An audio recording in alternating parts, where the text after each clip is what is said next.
pilar yang dibangun di atas kebenaran. I. Angka dan filsafat. Lara selalu percaya bahwa arsitektur adalah disiplin kebenaran. Bukan kebenaran filosofis, melainkan kebenaran objektif, perhitungan statik, daya dukung material, dan beban angin. Di lantai 30 kantor arsitek Nirwana, yang didominasi kaca dan baja, kebenaran adalah satu-satunya benteng yang ia miliki. Hari-hari itu adalah puncak ketegangan. Proyek Menara Cakrawala, gedung pencakar langit yang paling ambisius di Asia Tenggara, sudah di depan mata. Presentasi final dengan klien dijadwalkan besok pagi. Lara, sebagai kepala perancang struktural, merasakan tekanan yang mencekik. Malam itu, saat semua orang mulai meninggalkan kantor, Lara melakukan pengecekan terakhir pada model digital. Ia mencurigai adanya anomali dalam data simulasi beban angin untuk bagian puncak menara yang melengkung. Setelah berjam-jam mengotak-atik algoritma, jantung Lara mencelos. Kesalahan itu sangat kecil, hanya 2 desimal pergeseran dalam perhitungan koefisien gesekan, tetapi dampaknya fatal. Jika desain itu dieksekusi tanpa koreksi, dalam skenario cuaca ekstrim, bagian mahkota Menara Cakrawala akan memiliki risiko kegagalan struktural sebesar 15%. Kebenaran, sesederhana perhitungan yang tidak bisa berbohong, telah bicara. Ia segera memanggil Bram, manajer proyek dan rekan sejawatnya yang secara politik jauh lebih kuat darinya. Bram datang dengan wajah lelah namun tatapan mata yang tajam, selalu siap untuk pertempuran. Bram adalah arsitek yang brilian, tetapi ia adalah penganut teguh aliran bahwa kesuksesan di dunia profesional diukur dari seberapa banyak orang yang berhasil ia tundukkan. Ada apa, Lara? Ini sudah hampir tengah malam, tanyanya. Suaranya mengandung nada keberatan atas waktu tidurnya yang terpotong. Lara menunjuk layar, menunjukkan perbandingan antara data sebelum dan sesudah koreksi. Bram, kita punya masalah serius di segmen Z45. Perhitungan beban angin meleset. Kita harus mengoreksi geometri stress bearing di mahkota menara sebelum presentasi besok. Bram melihat angka-angka itu, bukan dengan mata seorang insinyur, melainkan dengan mata seorang politisi yang sedang menilai kerusakan reputasi. Berapa banyak perubahan yang diperlukan? Bram bertanya, mengabaikan signifikansi strukturalnya. 1 hari penuh untuk merevisinya dengan benar. Kita membutuhkan tim teknisi untuk begadang. Tapi ini keharusan. Kita bicara tentang keselamatan, Bram. Kebenaran objektifnya adalah, perhitungan kita salah. Bram tertawa kecil, tawa yang dingin dan meremehkan. Keselamatan? Lara, yang kita bicarakan sekarang adalah jadwal. Dan yang lebih penting, kita bicara tentang persepsi. 2 gelanggang perebutan kekuasaan. Udara di kantor tiba-tiba terasa tebal, bukan karena AC, melainkan karena pergeseran niat. Bram telah melangkahkan kaki ke gelanggang perebutan kekuasaan.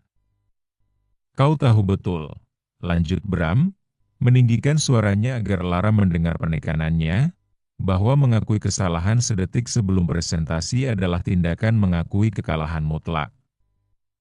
Kita akan terlihat tidak kompeten di hadapan klien. Kita akan terlihat panik. Kita akan terlihat jujur, balas Lara, menahan diri agar tidak berteriak. Sejak awal, kebenaran dari pernyataan kita tidak ada kaitannya dengan menang atau kalah. Kalau kita tahu ada kesalahan, terlepas dari pendapat yang mungkin dimiliki klien besok, masalahnya harus ditutup saat ini juga dengan melakukan koreksi. Tugas kita adalah membangun gedung yang aman, bukan presentasi yang sempurna. Bram berjalan mondar-mandir di depan meja Lara. Kau kekanak-kanakan, Lara. Kau pikir dunia bekerja seperti itu? Aku tahu kau benar secara teknis. Tapi kalau kita melakukannya sekarang, kita seolah-olah mengatakan, ya, kami hampir membunuh orang banyak, tapi untungnya kami sadar. Itu adalah amunisi yang sempurna untuk pesaing kita. Bram menjeda, dan matanya menyiratkan strategi. Dengar. Besok, kita pertahankan desain yang sekarang. Setelah presentasi, saat kontras sudah di saku kita, baru kita lakukan tinjauan internal. Kita bisa mengubahnya dengan alasan optimalisasi desain 6 bulan dari sekarang. Itu namanya manajemen risiko. Itu namanya kebohongan. Itu namanya strategi. Bram membanting telapak tangannya di meja. Kau akan mengorbankan proyek triliunan rupiah hanya karena desimal sialan yang bisa kita sembunyikan sementara waktu? Jika kau bersikeras untuk mengakui kesalahan, sekarang, kau tidak hanya mengakui kelemahan tim, kau mengakui kekalahan pribadimu dalam mengelola rincian, dan kekalahan tim ini di mata Pak Haris, Direktur Utama. Bagi Bram, mengakui kesalahan berarti mengakui kekuasaan orang lain untuk menghakiminya. Itu berarti kekalahan dalam kontes otoritas. Ia tidak peduli dengan integritas struktural, ia peduli dengan integritas narasi yang ia bangun tentang dirinya sebagai manajer yang sempurna. 3 harga sebuah prinsip. Lara tahu bahwa jika ia mengikuti saran Bram, ia akan mengamankan posisinya. Ia akan menjadi rekan setim yang kooperatif, yang mampu menelan prinsip untuk tujuan yang lebih besar, keuntungan perusahaan. Namun, pikirnya, apa artinya membangun menara hingga cakrawala jika pilarnya berdiri di atas kebohongan? Ia menarik napas dalam-dalam. Aku tidak akan mempertaruhkan keselamatan ribuan orang, Bram. Aku akan memanggil tim dan melakukan koreksi. Aku akan menanggung konsekuensinya sendiri. Bram menyeringai sinis. Konsekuensi? Kau yakin? Pak Haris tidak suka drama. Kau yang menciptakan drama. Esok paginya, saat langit baru berwarna jingga samar, tim struktural Lara telah selesai bekerja. Mereka berhasil mengintegrasikan perubahan desain yang krusial itu.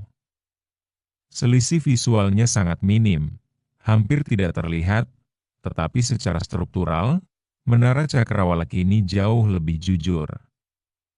Namun, Bram telah bergerak. Sebelum presentasi, ia menemui Pak Haris. Ketika Lara memasuki ruang rapat megah itu, ia bisa merasakan aura dingin yang datang dari Direktur Utama.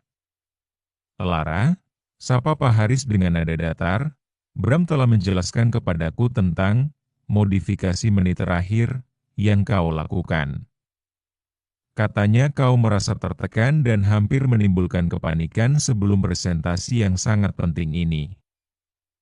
Pak Haris, itu bukan modifikasi, jelas Lara, suaranya tenang.